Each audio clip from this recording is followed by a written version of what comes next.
You might be wondering about all the new listings that came out this week and what's going on. Let's talk about that on this week's Q&A.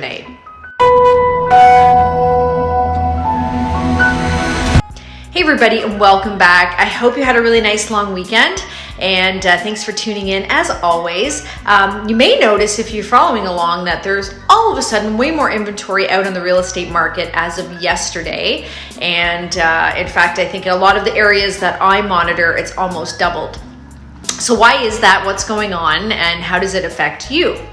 So this happens pretty much every year. January is very slow, the beginning half of February slow, and then the family day, long weekend comes, and right away we get all kinds of new listings out, which is awesome.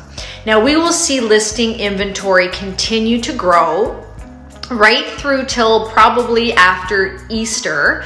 And a little bit beyond. By May, things start to slow down a little bit. We don't have quite as much inventory as we have in the first few months.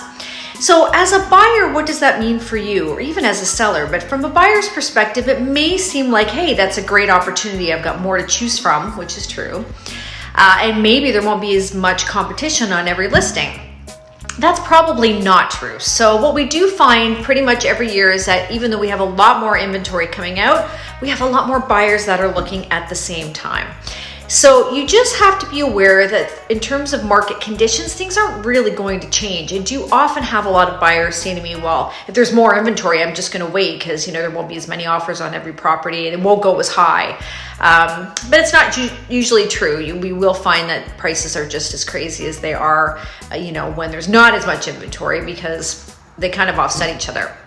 So if I was you and I was a buyer and I was looking, I wouldn't really necessarily let too much affect my decision making at this point.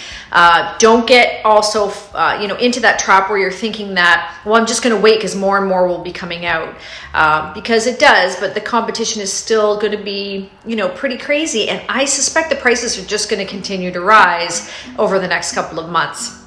From a seller's perspective, I don't think you can lose. Whether you list now, whether you list when there's no product, whether you list in April, I don't think it really matters. I think things are just going to keep climbing and climbing, and I think you are always going to be in the driver's seat, at least for the foreseeable future. Anyway, I hope that's somewhat helpful. We're always around if you have questions about timing, what you should do, when you should do it. That's what we're here for. Just reach out anytime. And of course, I always really appreciate it when you like our videos and share with others that you think might be interested. And I wish you a really great week, and we'll see you again soon.